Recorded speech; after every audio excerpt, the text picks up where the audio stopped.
Tengan un buen día, una buena tarde. Les damos la más cordial bienvenida a este seminario virtual sobre la inclusión de personas migrantes en Brasil, organizado por Alianza Américas y el Centro de Apoyo Pastoral a los Migrantes CAMI en Brasil. Agradecemos a nuestra audiencia por su interés en esta discusión crucial y a nuestros panelistas por compartir su conocimiento y experiencia.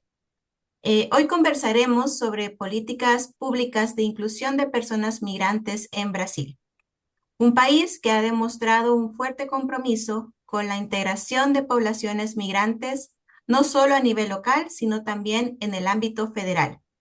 Mientras en otras partes del continente se imponen restricciones y barreras, Brasil implementa estrategias para transformar la acogida humanitaria en un modelo de inclusión sostenible a largo plazo.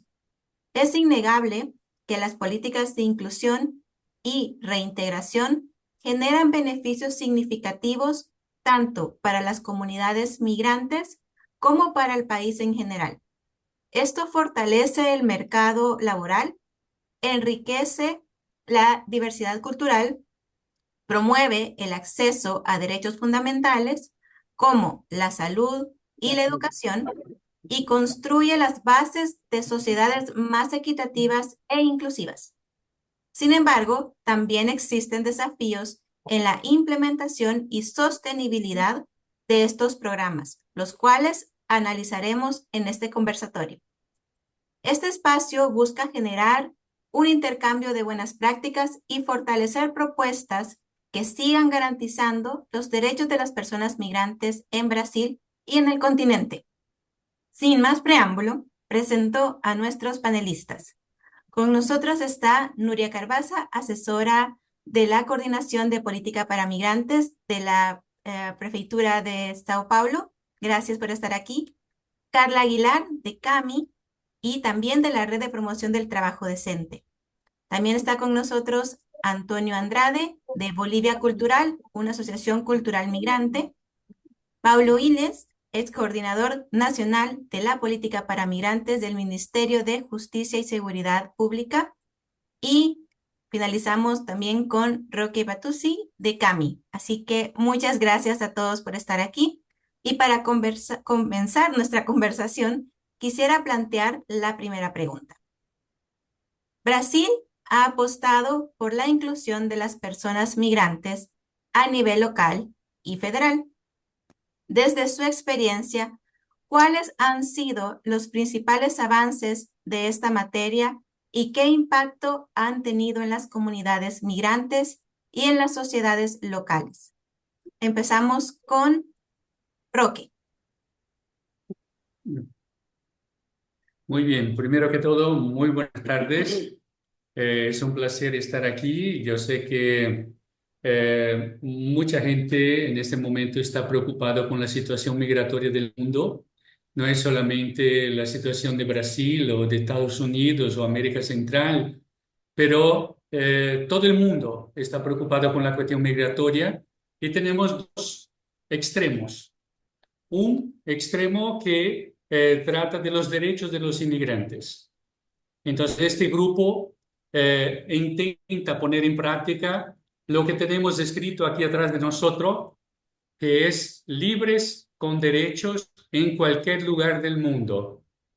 Entonces, hay un grupo bastante interesado en la cuestión de los derechos de los inmigrantes y otro grupo que mira a los inmigrantes como los culpables de todo lo que sucede en el mundo. Entonces, hoy día este seminario quiere presentar un poquito lo que se construyó, especialmente aquí en Brasil, con la cuestión migratoria. Y esto no nació simplemente de la idea de una persona, nació de las necesidades de las propias comunidades que a los pocos, a través de los líderes, a través de las instituciones, fueran empezando a construir caminos de políticas públicas. Paulo está ahí, él fue uno de los primeros que empezó las luchas ahí junto a los inmigrantes para alcanzar muchos derechos sea en la cuestión de amnistía, sea en la cuestión de salud, sea la cuestión de vivienda, sea la cuestión de derecho de trabajo. O sea, en cada una de estas áreas estuvimos años trabajando para progresar un poquito y alcanzar lo que hemos alcanzado hasta hoy día.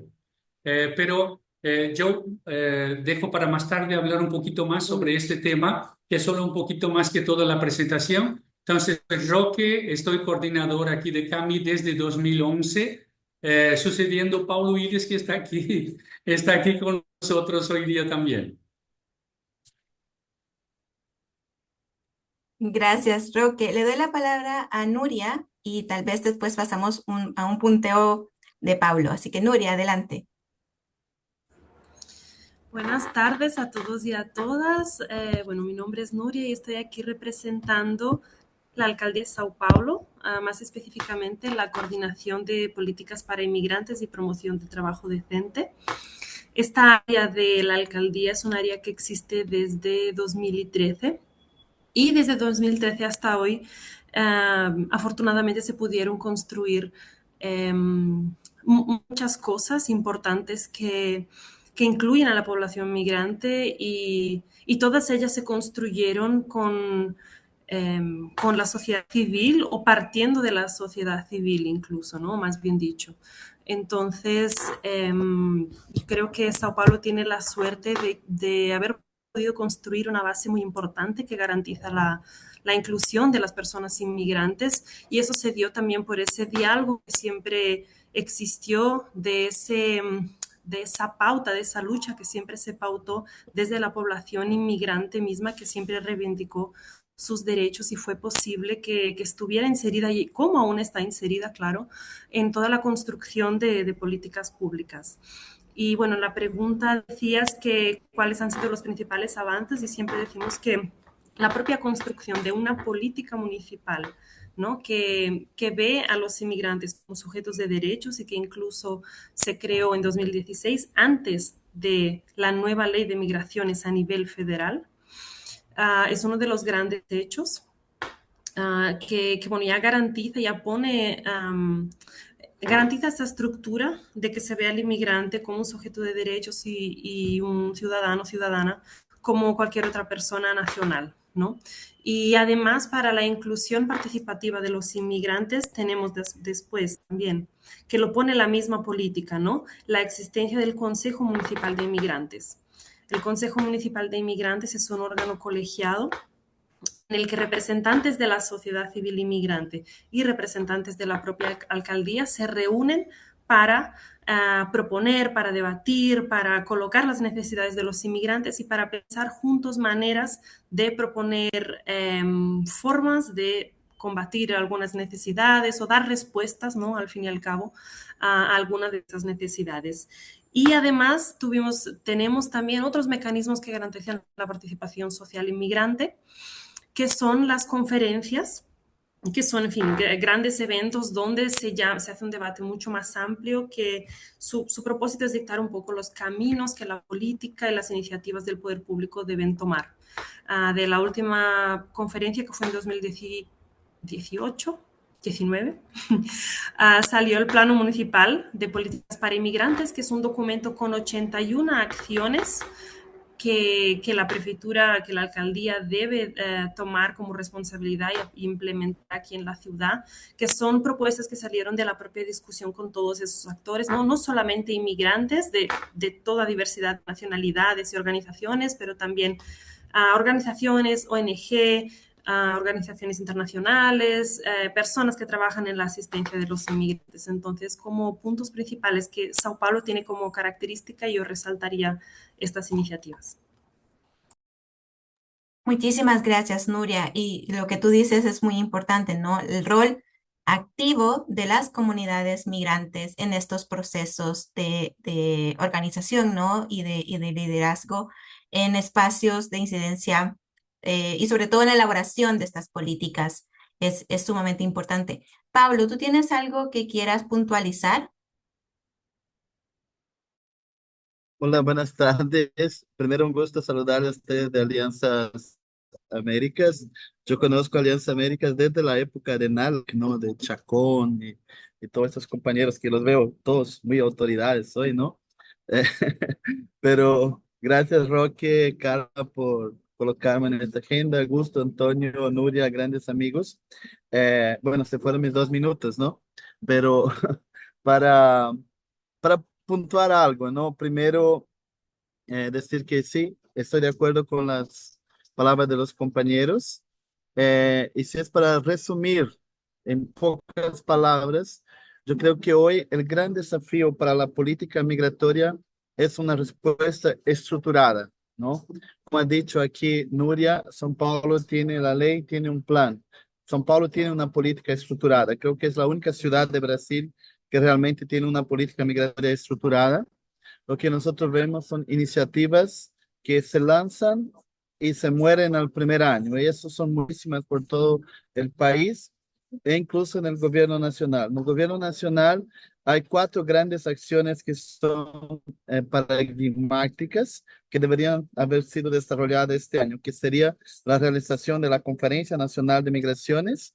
A partir de esta conferencia, la creación de un decreto que reglamenta la política migratoria brasileña, la gobernanza de la política migratoria, la institucionalidad, y a partir de esto, la elaboración de un plan nacional para ejecutar y crear las obras que son necesarias, como los centros de atenciones de migrante, los centros locales de atención de migrante, consejos de migrantes, etcétera, y la Red Nacional de Ciudades Acogedoras. Son 4 grandes pilares, pero nosotros ya nos vamos al final del gobierno y todavía estamos en el primer pilar, o sea, que ese quizás es el gran desafío, y de no repetir lo que siempre se ha hecho, hacer plan de acción en el último año de gobierno, porque es un plan para que los griegos lo vean, porque 2026 cambio de gobierno, aunque permanezca el mismo gobierno, la base es otra, por lo tanto no va a implementar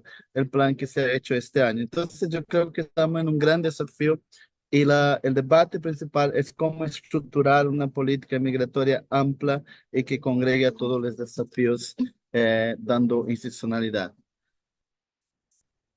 Muchas gracias, Pablo. De verdad que esto se enlaza con la siguiente pregunta, y es que sabemos que la implementación de programas y políticas de inclusión de personas migrantes enfrentan desafíos, y ya mencionaron algunos de ellos.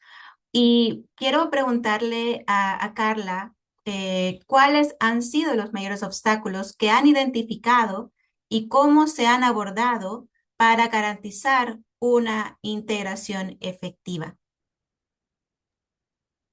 Boa tarde, e é sempre um prazer estar aqui com vocês. Eu acho que aqui eu tenho amigos de grandes caminhadas aí de muitos anos aqui no Brasil, e eu acho que, eu vou direto ao assunto, acho que o grande desafio, primeiro, é ser reconhecido as políticas públicas para que elas sejam efetivas, né? Porque aqui no Brasil a gente tem alguns desafios. Por exemplo, na assistência social, o imigrante ele não tem uma tipificação ainda. Nós não estamos na tipificação da assistência social, ou seja, aqui a gente tem uma tipificação específica para assistidos da assistência social e no Brasil nós não temos essa tipificação. Então, nós usamos a tipificação que já existe para os brasileiros. Então, por exemplo, se a gente tem um abrigo, nós temos abrigos específicos, principalmente em São Paulo, para imigrantes, mas ele entra dentro da tipificação morador em situação de rua. Isso é só um exemplo. Então, a gente precisa que existam essas tipificações políticas realmente voltadas para a população imigrante, né? Fora isso, nós temos outras grandes que eu acho que precisam ser implantadas, né? Por exemplo, o imigrante não vota aqui no Brasil, não faz parte desse rol das políticas públicas o voto do imigrante, né? E eu acho que uma outra coisa que para nós é muito dificultosa aqui no Brasil são os imigrantes que vêm já formado, ele tem todas as dificuldades na área da educação, que é a questão do diploma, né? A revalidação aqui é muito cara, o percurso é muito demorado. Então, nós temos várias situações que precisam ser revista como política de inclusão e facilitação, porque às vezes essas políticas são bem complicada aqui no Brasil. Gracias, Carla. Muy obrigado. Quiero darle la palabra a Antonio también, que tiene toda esta perspectiva también desde una persona migrante. Así que gracias, Antonio, por estar aquí. Bueno, muchas gracias a todos los que están componiendo esta mesa virtual, todos conocidos por el trabajo que han realizado aquí en São Paulo. Y es súper importante recordar que el trabajo de la construcción de políticas públicas siempre ha sido realizado en diálogo con los inmigrantes. Ha habido una preocupación para, junto con los movimientos sociales, el tercer sector y la prefectura de São Paulo, oír al inmigrante para poder construir esas políticas que hoy día son sólidas, son plenas, pero lamentablemente existe un distanciamiento del entendimiento del inmigrante que podemos usufruir de estos derechos, ¿no? Entonces, como creador de la red de comunicación Planeta América Latina, con Bolivia Cultural como principal carro jefe de toda esta promoción y divulgación del conocimiento, creo que uno de los principales puntos, acotando a todo lo que se ha conquistado, es hacer entender al inmigrante que podemos usufruir como ciudadanos plenos todo lo que ya se ha conquistado. Como Carla comentó, existen pautas que tienen que ser trabajadas, así como la educación y otros ítems, pero me parece importante dialogar también con el brasileño, con el dueño de casa, para que entienda que el inmigrante no vino a ocupar el lugar de nadie. El Brasil tiene aproximadamente 4 millones a 5 millones de brasileños que están migrando, y solo tenemos en torno de 1 millón de inmigrantes intentando ocupar el espacio de ese déficit de brasileños, ya tocando el tema de la revalidación de nuestros diplomas, facilitar dentro de la legislación, poder revalidar esa documentación nos ayudaría a preencher esas lagunas dentro del mercado brasileño. Otra cuestión muy importante es fortalecer, que se ha hablado muy poco, a los medios de comunicación de los inmigrantes. Tenemos redes extremadamente eficientes en todos los ambientes y que muy poco se habla sobre el fortalecimiento de estas redes. Cuando bien sucedidas, conseguimos trabajar con el tercer sector y con la propia prefectura para poder potencializar el conocimiento y la lucha también de algunos crímenes que suceden específicamente con el inmigrante. Pero yo creo que esta reunión nos ayuda a discernir estas posturas y formar, ¿no?, un gráfico de los pros y contras que tenemos en esta construcción de políticas públicas. Y para finalizar, tal vez ayude a abrir otro espacio de diálogo. Mantener la identidad del inmigrante es súper importante. En todo momento se luchó por mantener la identidad, solo que el boliviano no es solo boliviano. Dentro de Bolivia tenemos 36 naciones indígenas. Y, por ejemplo, si queremos ser atendidos en un centro médico, nos preguntan cómo nos definimos. Y muchos nos definimos aymaras o quechuas, mas en el sistema del SUS no existe cómo poder identificar mi etnia, ¿no?, la nación indígena a la que nosotros representamos. Entonces, son cuestiones que hay que dialogarlas, y la identidad del inmigrante tiene que hacer parte de toda esta lucha social, y es lo que se anda haciendo con Paulo, con el CAMI, Carla, Roque y la propia prefectura de São Paulo, que estamos en pleno trabajo para subsanar esos pequeños distanciamientos de los derechos plenos.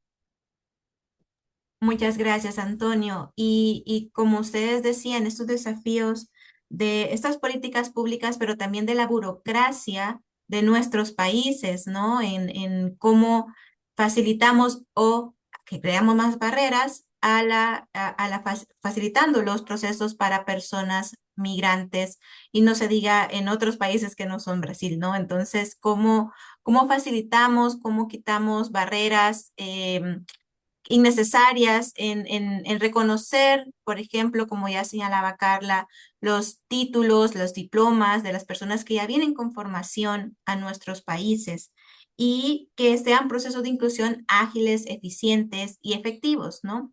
Quiero hablar sobre dos datos. porque ya escuchamos algunos de estos en sus intervenciones y quisiera saber si podrían compartir información sobre la población migrante beneficiada, algunos casos de éxito y cómo se ha trabajado para garantizar la sostenibilidad de estos programas, que como decía Pablo, hay cosas que surgen, pero no son sostenibles. Entonces, ¿cómo podemos identificar estas garantías de sostenibilidad y algunos datos que pudieran compartir? Quiero iniciar con Roque en esta ocasión.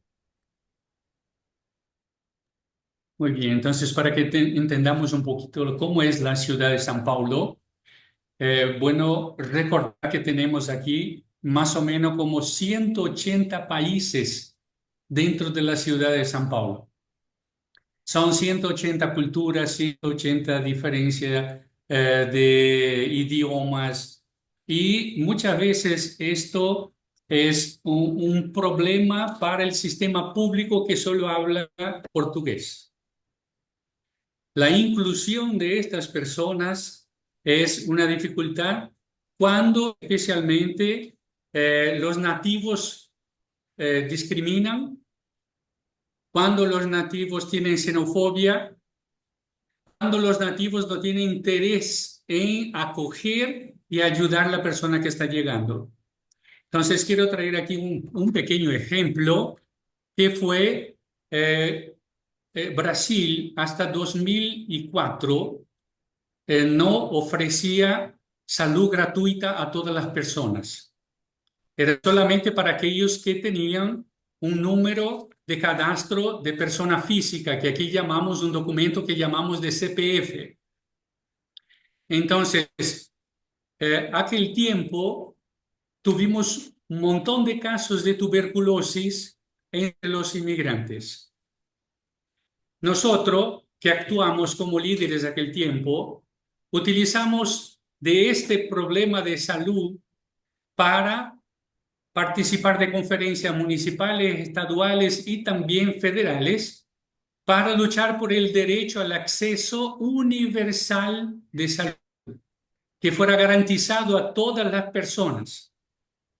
Hoy día, el sistema de salud de Brasil atiende a todas las personas, mismo aquellos que están indocumentados. Entonces, es un caso donde por el trabajo con los inmigrantes, con las instituciones y el poder público que también entendía que era necesario que se combatiera la tuberculosis, pero que también se abriera el camino para el atendimiento integral de salud. Entonces ahí se logró de alcanzar este resultado. Así también cuando se organiza el combate al trabajo esclavo. Es otro caso importantísimo que dentro de la ciudad de San Paulo conseguimos establecer un trabajo de combates al trabajo esclavo, tráfico y trata de personas, trabajo infantil. Son todos temas que están dentro de la Coordinadoría de Política para Migrantes y que todos los años revisamos las acciones que desarrollamos y acrecentamos nuevas acciones o implementamos algunas que no se logró de alcanzar de la manera que queríamos haber alcanzado. Entonces, son muchos los casos que tenemos acá, pero solo decir que más o menos tenemos como 1.200.000, 1.300.000 personas en San Paulo, en el estado de San Paulo, y es más o menos como una ciudad, pero no organizada igual a una ciudad. Entonces, por eso tenemos también muchas dificultades, pero esto no es el tema de ahorita. Ahorita es lo que se consiguió de importante para que sirva de ejemplo en las luchas que tenemos donde estamos, en cualquier país donde estamos. Gracias, Roque. Y coincido en esto del acceso universal en la salud y que no importa su estatus migratorio, ¿no? Toda persona tiene derecho al acceso a la salud, ¿no? En Brasil, y esto es un elemento completamente imitable por parte de otros países, incluyendo Estados Unidos, ¿no? ¿Cómo aseguramos que todas las personas, independientemente de su estatus migratorio, tengan el acceso a la salud? Esto nos lleva también a conectar con lo que pueda compartir Nuria desde su perspectiva en la coordinación, ¿no? Desde estos desafíos que enfrenta la ciudad de Sao Paulo. Claro, y hablabas también de los datos que tenemos aquí en la ciudad. La cuestión de los datos es un poco desafiadora, es un desafío en sí propia. Hoy sabemos por datos de la Policía Federal que tenemos aproximadamente 400.000 inmigrantes documentados en Sao Paulo, pero este número tiene muchos problemas porque este dato no contempla a las personas que aún no tienen documento, no contempla a las personas que ya se fueron del país, ¿no? Y entonces es un número difícil de calcular, pero más o menos ese es el dato que tenemos a nivel más oficial y federal. Esto, por supuesto, nosotros también tenemos llevamos la cuenta de las personas que la alcaldía atiende por su principal proyecto, uno de los principales, que es el Centro de Referencia y Atendimiento a Inmigrantes. Este es un servicio de atención multidisciplinar y multilingüe que atiende a los inmigrantes en sus demandas específicas, principalmente en el eje de protección a violaciones de derechos, acceso a derechos, y existe desde 2014, final de noviembre de 2014. Es un servicio que empezó bien pequeñito y ahora ya ha crecido bastante, ha incorporado nuevos servicios. Su principal acción es la de proporcionar orientaciones para regularización migratoria de forma totalmente gratuita para cualquier nacionalidad, sin importar el estatus migratorio. Y además tenemos un servicio de asistencia social, psicólogo, abogados de derecho, y tenemos una educadora también y hacemos articulación institucional. Entonces, este equipamiento opera desde 2014 ininterruptamente y hasta hoy, desde su funcionamiento, ya ha realizado aproximadamente 40.000 atendimientos, más o menos una media de 1.000 atendimientos, ¿no? Atenciones a los ciudadanos por mes. Además, tenemos una unidad, ¿cómo lo digo esto? Una unidad móvil, ¿no? Hacemos atendimiento territorial, ¿no? No solamente en un lugar parado, sino que tenemos una estructura que se mueve por la ciudad que puede atender a los inmigrantes, ir a lugares más distantes, porque desafortunadamente hasta el día de hoy tenemos apenas un servicio de eso. Sí, uno de los desafíos, ¿no? Sería ampliar esa red, ¿no? Que los inmigrantes no tengan que dislocarse y moverse desde tan lejos de la ciudad, porque, como dijeron, Sao Paulo es una ciudad enorme y, por supuesto, un servicio apenas no consigue absorber toda la demanda. Entonces también tenemos ese equipamiento que se mueve, este servicio, que también realizamos unos 3.000, 4.000 atendimientos desde su funcionamiento en 2021. Entonces tenemos más o menos esos datos. Inclusive, una de las frentes en la que nuestra coordinación ha actuado últimamente es justamente poder publicar de forma más útil los datos que tenemos de la población migrante. Entonces, en nuestra página web está ahora una forma interactiva de consultar los datos sobre esta población inmigrante que atendemos. Hay gráficos del perfil de estas personas, de sus demandas, de los países en los que vienen, del número de atendimientos que realizamos, y la idea es seguir mejorando esta pauta. Y además también tenemos en esta cuestión de datos, aprimoramos un poco también la forma en la que el propio CRAI reúne estas informaciones. Y entonces eso, Antonio, que dijiste, ¿no? Sobre que la salud no puede colectar el tipo de etnia de las personas. Desde enero de 2025 ahora es posible en el CRAI autodeclarar la etnia de la persona de forma voluntaria. Entonces este año empezamos a colectar esas informaciones y ojalá que de aquí a poco ya podamos compartirlas cuando ya tengamos algo más reunido. Además, también tenemos un proyecto que ofrece clases de portugués para inmigrantes, también de forma gratuita, integrada con la red de escuelas de nuestra ciudad. Es un programa que funciona desde 2021, se llama Portas Abiertas, y desde su funcionamiento ya participaron 7.000 inmigrantes, ¿no? 7.000 inmigrantes formados en portugués. Y como dijo Roque, ¿no? La barrera lingüística se nota mucho aquí para conseguir un trabajo y a formas más dignas de trabajo. Entonces es una vía que también tenemos mucho orgullo de poder continuar en el tiempo, ¿no? Como dijo Paulo, la suerte que tenemos es la de poder continuar nuestros proyectos y que no sean iniciativas que se mueren enseguida. Y además también hacemos formaciones permanentes y continuas a trabajadores de la salud y de la asistencia social sobre la población inmigrante. Entonces intentamos que esa red de salud, esa red de asistencia social que aún no está muy preparada para atender de forma correcta a los inmigrantes, pues nosotros formamos permanentemente a estas personas y nunca será suficiente, pero seguimos formándolas, ¿no?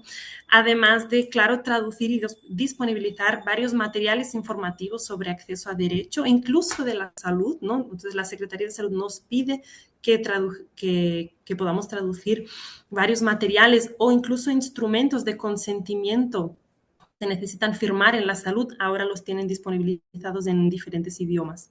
Entonces, eso es un poco de lo que hacemos y los desafíos también. Gracias, Nuria. Sí, la justicia del lenguaje es algo sumamente importante en todos estos procesos, ¿no? Antonio lo señalaba como la diversidad que hay, ¿no? Lingüística, cultural y el respeto también a estas costumbres y estas dinámicas de estos grupos que son parte de las comunidades migrantes, ¿no? Lo vemos no solo en el sur de América, sino también lo vemos en Centroamérica con poblaciones indígenas, afrodescendientes y como escuchamos Antonio, también, ¿no? Como registramos y visibilizamos las condiciones de este grupo. Antonio, ¿algo que quiera comentar? Sí, me parece súper importante manifestar los aspectos positivos de todas estas políticas públicas.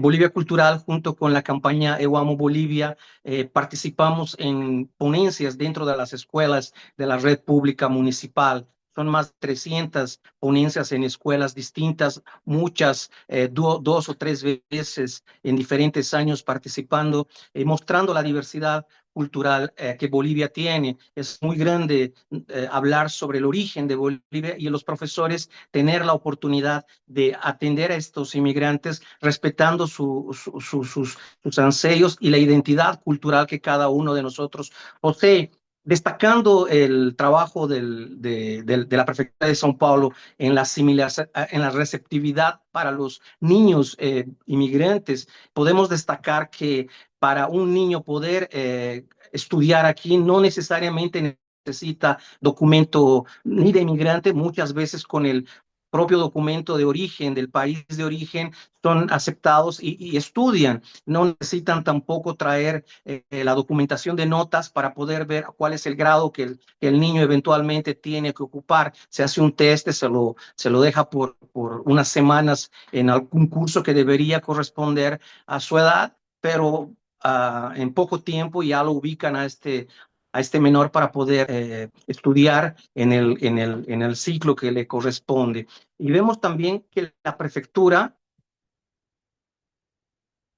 bueno, vemos también que la Secretaría de Educación disponibiliza una serie de materiales que combaten, por ejemplo, el racismo contra la población negra, y existe un material didáctico para los profesores específicamente para la migración en Brasil. Entonces, este material pedagógico es de extrema importancia para poder moldar la metodología de educación de los profesores, para poder dialogar con estos niños, que, como repito una vez más, tenemos una diversidad muy grande dentro de Bolivia, ejemplo, y no se los puede tratar a todos de la misma manera. Y existe esa preocupación de los profesores en poder entender mejor para poder practicar mejor ese diálogo con los niños, ¿no?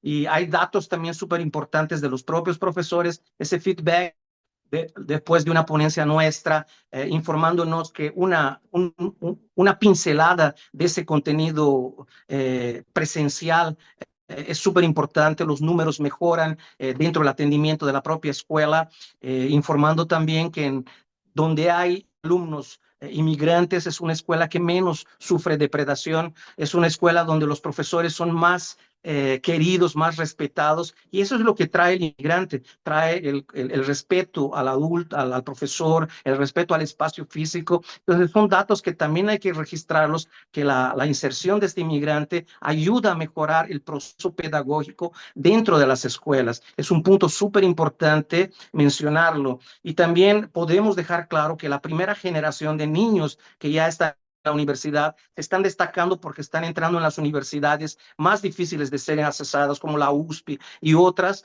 de una manera muy fácil, porque están nuestros hijos aprovechando de la mejor forma posible todo el conocimiento que hemos tenido en la red pública de educación. Entonces son factores que hay que enaltecerlos. La ciudad de São Paulo se ha preocupado bastante en acoger a los niños para que puedan porque es un derecho, ¿no? El derecho a la educación. Yo creo que hay que priorizar eso ahí. Gracias. Gracias, Antonio. De verdad que estos elementos que ha dado con respecto a los beneficios, ¿no? De contar con la inclusión de las personas migrantes en las comunidades, en el sistema educativo, para erradicar eso del racismo tan sistémico y estructural que tenemos en nuestros países es esencial. Y antes de pasar a la última pregunta, quiero regresar a Paulo porque nos gustaría escuchar cómo se trabaja, ¿no? Para garantizar la sostenibilidad de estos programas, que hemos escuchado que son muy buenos, que tienen muchos avances y también muchos desafíos, pero la sostenibilidad es algo que en este momento hemos escuchado el impacto, ¿no? De los programas que eran financiados por por el gobierno federal estadounidense y que esto ha significado, ¿no? Un desequilibrio o una reconfiguración, más bien nos invita a ser creativos en cómo buscar la sostenibilidad. Así que nos gustaría escuchar tu perspectiva de cómo se sostienen, ¿no? Cómo podrían sostenerse estos programas. Gracias. Una pregunta muy importante. Entonces, que antes Roque había mencionado que yo había trabajado antes que él en el CAME, ¿no? Y ahora Roque es mi patrón, ¿no? Yo trabajo con la red de promoción de trabajo decente aquí, ayudando al CAME también. Yo voy a decir que son tres puntos que son esenciales, ¿no?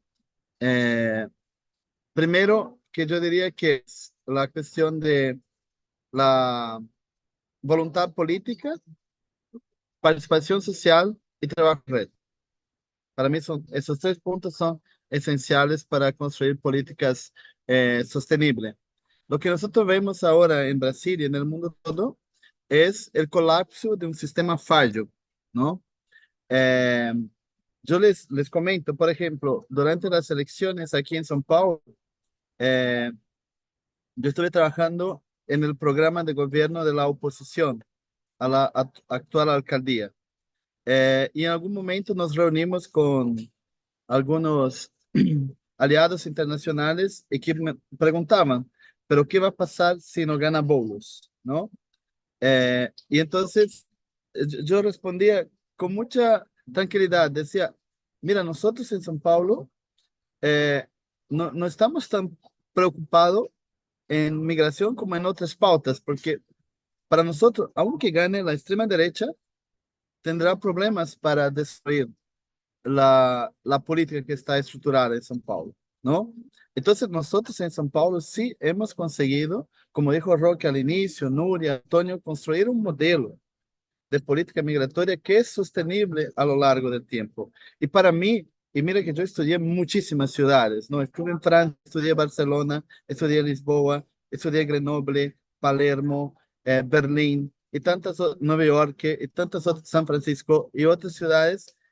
Ninguna de ellas tiene un paradigma como la de São Paulo, ¿no? Y ustedes lo pueden comparar, lo pueden estudiar para ver cómo es la forma como está construida de una manera que sí se puede dar continuidad.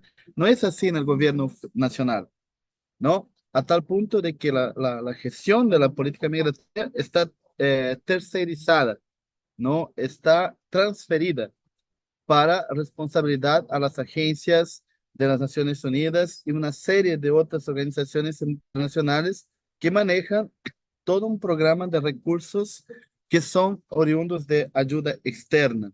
Los recursos del gobierno federal no están programados para el apoyo a las personas migrantes. Yo creo que ese es el gran desafío. Por eso yo diría que si nosotros conseguimos construir en Brasil una red nacional de ciudades y que tenga una rúbrica, un rubro para que los parlamentarios, que el Congreso Nacional pueda colocar dinero en esta cifra para los municipios, para las ciudades, hacer política migratoria, será una conquista. Si tenemos un decreto que reglamenta la política migratoria y que tiene también esta famosa rúbrica para que se pueda venir el recurso directamente del Congreso Nacional. Lo otro es dialogando un poco aquí con Nuria. La política migratoria de São Paulo, ella avanzó, pero también ya está en el momento de ser evaluada, porque los tiempos cambiaron, la manera de actuación es otra. Entonces, ¿cómo resolver la capilaridad? O sea, ¿cómo llegar al barrio? No vamos a conseguir llegar nunca solo con las rueditas del CRY móvil, ¿no? Se necesita organizar esta red y la municipalidad es la única que tiene la capacidad para organizar esta red, porque la sociedad civil sola puede construir los foros, encontrarse, dialogar, pero de manera orgánica para que la información fluya, ¿no? Y que incluso pueda ampliar ese banco de datos sobre atenciones, es necesario que esta red esté consolidada. Y yo digo que el modelo de Lisboa es un modelo que podría servir a São Paulo, que son, por ejemplo, los centros que son del Estado, que son los centros nacionales, y también algunos locales son de las municipalidades, pero el gobierno portugués reconoce a los centros de atención de las ONGs como centros locales de atención al migrante y los incluye en un mismo programa. Por lo tanto, cada final de mes, todos estos centros locales de Portugal, que son 122, envían las informaciones sobre el número de atenciones, tipo de atenciones, dificultades, etcétera, para que al final del año pueda ser publicado un observatorio de migración del país. Claro, estamos hablando de Portugal, tiene 10 millones de habitantes, menos que la ciudad de São Paulo, ¿no? Pero podemos construir algo desde abajo, desde la ciudad. Yo creo que estos son desafíos que se pueden dialogar, se puede buscar alternativas para no depender del dólar de Tio Sam, ¿no? Porque Tio Sam ni siempre es tan bueno. Gracias, Pablo. Y gracias también por mostrar estos casos como el de Lisboa, que tiene estas buenas prácticas. Creo que estamos, como decía hace un momento, estamos para ser creativos, ¿no? Para encontrar unas nuevas formas de hacer lo que siempre hemos hecho, que es ayudar a las personas migrantes y en situación de movilidad. Y quiero invitar a Nuria y a quienes han mencionado estos enlaces y estos documentos, si los pueden compartir en el chat. Veo que hay personas que han solicitado acceder a ese documento, entonces si pueden enviarlos. Y también invito a quienes tienen preguntas, las puedan hacer. Vamos a tener una sección en los próximos minutos para pasar a las preguntas de la audiencia. Ya he recibido unas cuantas, pero me gustaría pues seguir recibiendo algunas más para seguir la conversación. Y ya como última pregunta de la parte moderada, tenemos en este contexto de cambios políticos y migratorios en la región, ¿qué lecciones pueden extraer otros países del modelo de inclusión de personas migrantes de Brasil? ¿Cuál es el rol de los distintos actores en la sociedad civil, como gobiernos locales, como organizaciones comunitarias y de personas migrantes, y de la población en general, para seguir fortaleciendo estas iniciativas? Ya nos dieron algunos elementos claves, ¿no? Para entender las buenas prácticas y estos ejemplos, ¿no? Pero algo que desde otros países, desde Centroamérica, desde otros países de Sudamérica, desde Estados Unidos, podemos aprender de la experiencia de Brasil. Y quiero iniciar con Carla en esta ocasión.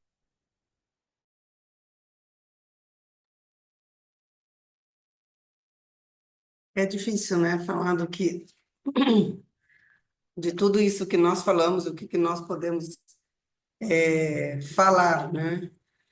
Eu acredito que aqui o que nós podemos dizer sobre migração, primeiro que nós sempre tivemos o Brasil como acolhedor, né? E eu não acredito que todos os países são acolhedor com quem tem dinheiro no bolso. O difícil é você acolher os imigrantes trabalhadores. E quando o imigrante sai do seu país, parece que todos os outros países lavam as mãos, né? Não é mais meu cidadão. E não, eu acho que aí começa a verdadeira política, porque as grandes empresas negociam. Elas estão nos países, grandes multinacionais estão em todos os países. Mas quando a gente fala de imigrante, a gente não está falando mais de pessoas, parece. Parece que isso vira números. As pessoas não são números. As pessoas são sonhos, as pessoas são trabalhos, as pessoas são outras pessoas que vieram sonhar nesse país. E também multiplicar, né? Quantas pessoas vieram aqui para trabalhar, quantas pessoas vieram aqui tratar de saúde, quantas pessoas vieram somar. Então, eu acho que todo esse contexto de política que São Paulo tem e que nós fomos crescendo e aprendendo, a sociedade civil, por exemplo, eu já tenho quase 30 anos só trabalhando com imigração aqui no Brasil e vejo muitos avanços e infelizmente também vejo muitos retrocessos, né? Então eu acho que um grande avanço é que nós tivemos uma lei de imigração, nós tivemos uma política pública migratória municipal, mas ainda falta a estadual, falta a federal, que precisa alinhar melhor, né? Então, eu acho que sai de aprendizagem disso é que os países, quando o imigrante sai do seu país, ele continua sendo seu cidadão. E nós precisamos aprender a dialogar, a trocar, né? Ou seja, quando eu saio do Brasil, eu continuo sendo brasileira, né? E eu vou ajudar o outro país a crescer, porque às vezes a gente esquece desse detalhe. Então, eu vejo muitos consulados que não funcionam, eu vejo muitas embaixadas que não funcionam. Às vezes a gente precisa de um documento para ajudar um imigrante, a gente não consegue. Mas, se a gente tiver apoio, que nem vocês perguntaram sobre a questão até financeira, as instituições, às vezes, não têm nenhuma ajuda e ela consegue avançar sozinha. Imagina se todos os países conseguissem fazer edital, conseguissem ajudar a somar, conseguissem ajudar, por exemplo, uma política pública em cada lugar que tiver. Então, eu acho que o aprendizado é isso, olhar como as multinacionais olham, porque quando a gente sai de um lugar, ajuda o outro lugar a crescer. E muitas vezes ajuda o país de origem também, porque quem está no país aqui está mandando dinheiro para o país lá. Então, às vezes, a gente fala de imigrante como se ele não estivesse dando nada, como ele só fosse prejuízo, ele não é. Então, olhando por esse lado, acho que a gente precisa aprender a dialogar mais e a olhar o imigrante como crescimento e como fortalecimento de onde ele está e de onde ele saiu. E tomar cuidado com os traficantes, porque a gente tem muitos traficantes de pessoas, e cuidado com mão de obra barata, porque nós não somos mão de obra barata. Muchas gracias, Carla. Sí, totalmente. No hay mano de obra barata. Siempre hay un valor muy grande en la fuerza laboral de las personas migrantes. Y me gustó mucho la frase de cómo la persona migrante ayuda al país destino a crecer, a cómo también ayuda al país de donde uno viene, pero al país en el que uno está. Quiero dar la palabra a Antonio y vamos a ir siendo muy puntuales también para poder dar paso a las lecturas de las preguntas de la audiencia. Antonio, adelante. Muchas gracias. Quiero aprofundar un poco más a las palabras de Carla. A ejemplo de Bolivia, que es mi país de origen, la migración, la remesa de dinero está en el tercer lugar del Producto Interno Bruto de Bolivia. Se sustenta grande parte de la economía gracias al envío de remesa de dinero de aquellos inmigrantes bolivianos que estamos fuera de nuestro país. Y el país, imagino que ha creado un sistema de incentivo a la migración, porque una vez que el inmigrante está fuera del país de origen, no necesita más educación, seguridad y salud. Eso se queda por parte del país receptor. Y yo creo que Bolivia está trabajando en esa metodología a mucho tiempo. La migración boliviana es la mayor aquí en el Brasil, ultrapasando a los portugueses, que históricamente era la mayor migración aquí en Brasil. Creo que hay que trabajar, no creo, el país de origen tiene que trabajar con el país receptor para dialogar sobre esas políticas públicas, sobre el preparo, el combate al aliciamiento, el combate al tráfico de personas, tiene que ser también de responsabilidad del país de origen. Aquí mucho se trabaja con la llegada de los inmigrantes. Bolivia está en una situación económica catastrófica. Perú está esperando 1 millón de bolivianos que emigren de Bolivia para el Perú, y Brasil también tiene que prepararse. Las ONGs y la prefectura tienen que estar preparada a esa posible llegada de una onda mayor de migrantes en la región. Trabajando con previa disposición es súper fácil, no, es mucho más práctico poder prever esas instancias, y los números son importantes, acotando también cómo podemos amplificar los puntos positivos de políticas públicas del Brasil. Yo creo que sería importante la frase que un pueblo sin historia es un pueblo sin futuro. Entonces la región necesita no solo los números, pero sí registros históricos de todo ese proceso de creación de políticas públicas que no ha sido hecha en 1 año, 2 años. Son más de 30 años de São Paulo estar trabajando para construir lo que hoy día se tiene. Entonces, compartir con la región toda esa metodología de construcción sería interesante. Como Paulo mencionó, ha estudiado muchas otras ciudades y con certeza São Paulo tiene una característica muy pedagógica para otros países puedan usar como referencia ese ejemplo a comparar del SUS, que es universal, y hoy día nosotros los inmigrantes somos extremadamente bien atendidos dentro de este sistema.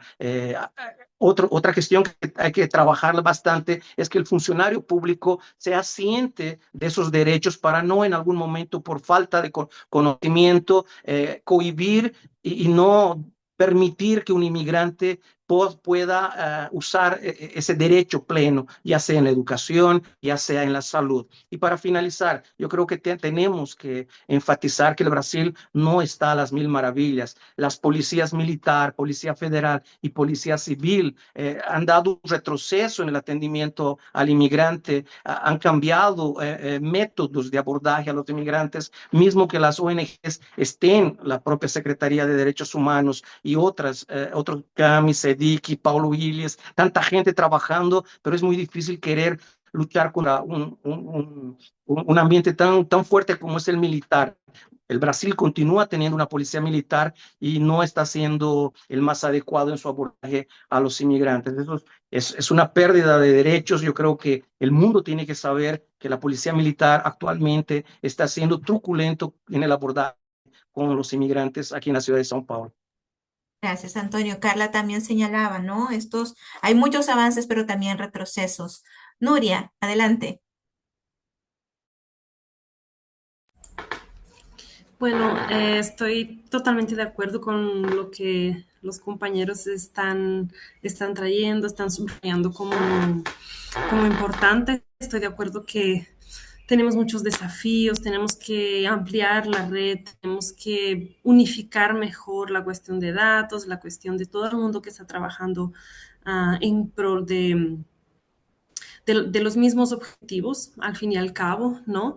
Y también como Carla trajo al final de su intervención, estar atentos a estas intersecciones que vulnerabilizan aún más las poblaciones inmigrantes, como son el trabajo forzado aquí en Brasil, que afecta en mucha gran proporción a inmigrantes, como es la trata de personas, como son formas de trabajo que no son dignas, del trabajo que no es formalizado, que acaba vulnerabilizando más a la población migrante.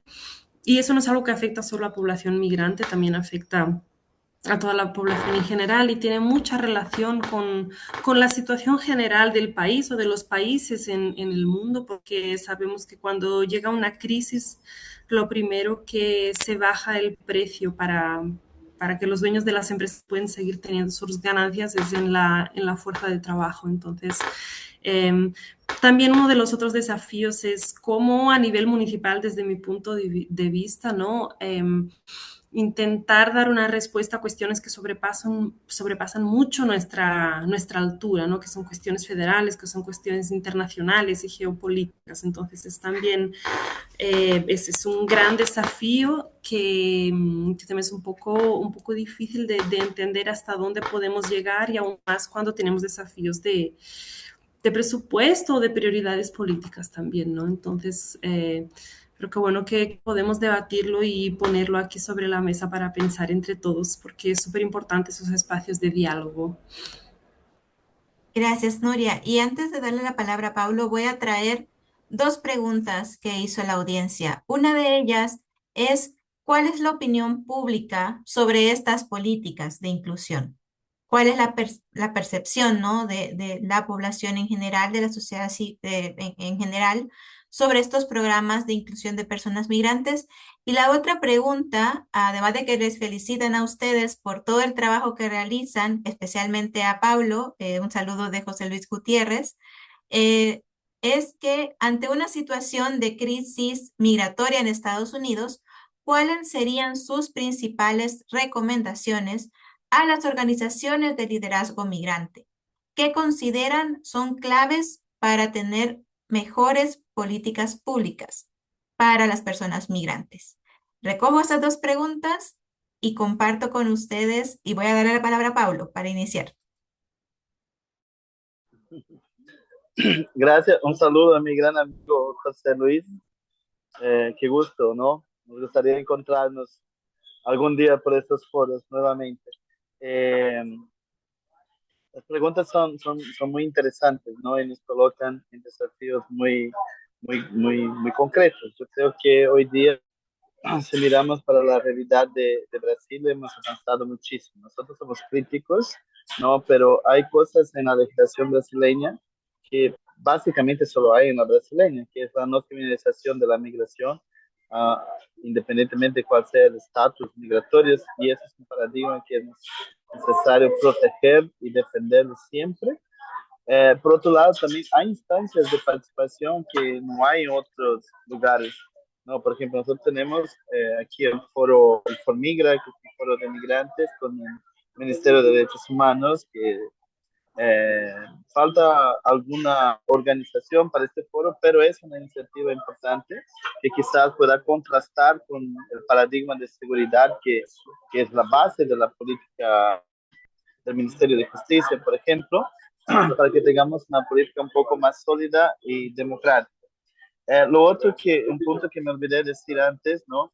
Pensando quizás en la última pregunta de cómo es el legado de Brasil, que el modelo brasileño pueda apoyar a otros países, es justamente mirar desde este lado, cómo Brasil fue construyendo una política a lo largo de muchos años, a pesar de tener una ley de 1980 hasta 2017 que era de los militares, que tenía como un poco la seguridad nacional, pero en 2017 se cambia ese paradigma.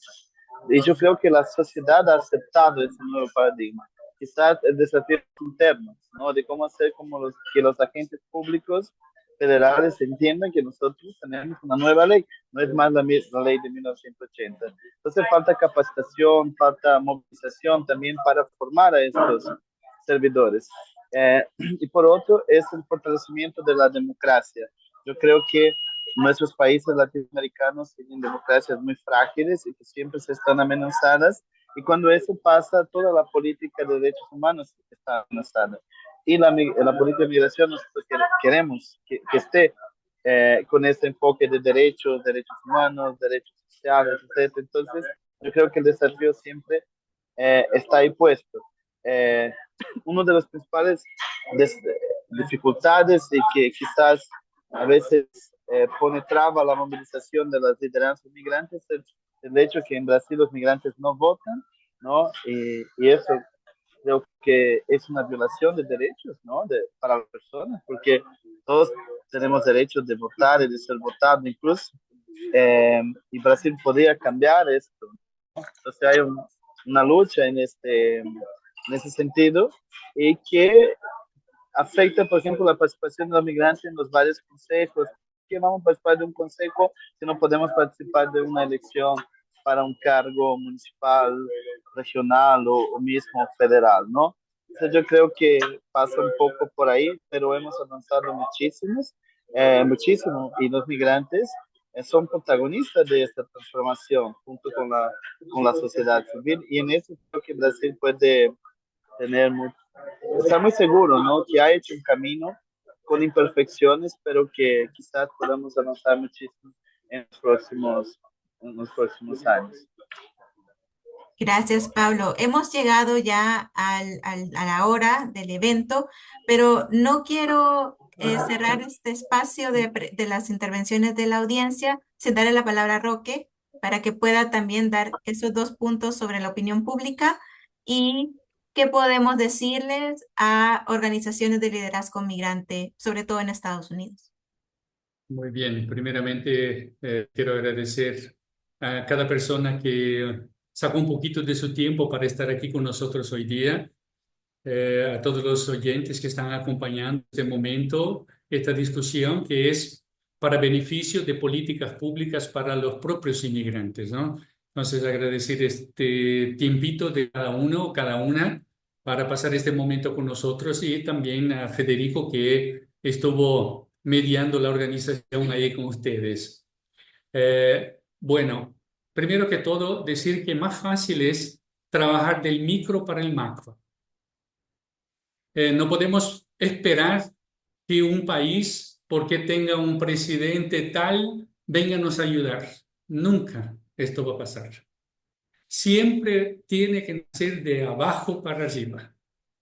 Entonces, para organizar las políticas públicas en la municipalidad, tiene que comenzar en los barrios, la discusión con los líderes, con los jefes de las iglesias, líderes de las comunidades, reunirse. Si el pueblo está unido, las políticas públicas nacen. Si no, nos matan sin las políticas públicas y nos expulsan, como están haciendo ahorita en Estados Unidos. Miles de personas arrestadas y los líderes casi no se manifiestan. Lo que deberían hacer es organizar un paro generalizado en Estados Unidos de inmigrantes y refugiados para mostrar a la trampa, ¿no? A la trampa que está ahí arriba, que sin los inmigrantes todo para. Nada tiene crédito, nada funciona. Entonces, comenzar de abajo, organizar la municipalidad. Después de organizar la municipalidad, se va para el Estado y del Estado a la nación. Porque cuando se hacen los pasos de a poquito, cuando metemos la pata, no la retiramos. Metemos la pata ahí y ahí nos mantenemos, y así hicimos aquí en San Paulo. Muchos políticos son contra los inmigrantes. Usted nos pidió primero, ¿no? ¿Cuál es la opinión pública? La opinión pública es: un grupo nos quiere, otros nos odian. Y muchas veces los que nos odian son los que más están presentes en la política de la municipalidad. Pero despacito, sea convenciendo, sea enfrentando, haciendo enfrentamiento, se alcanza lo que queremos. Entonces, no se puede aceptar que todo venga organizadito, bonito para nosotros. No vendrá. Nosotros tenemos que nos organizar, nosotros tenemos que decir lo que queremos, pelear por lo que queremos, luchar, resistir hasta lograr lo que queremos. Entonces, este fue el camino que hicimos aquí en San Paulo. Unirse primero, discutir los problemas, pelear por políticas públicas, y una vez lograda la política pública, resistir para mantener la política pública. Entonces yo creo que este es un poco la contribución, ¿no?, que estamos trayendo hoy día.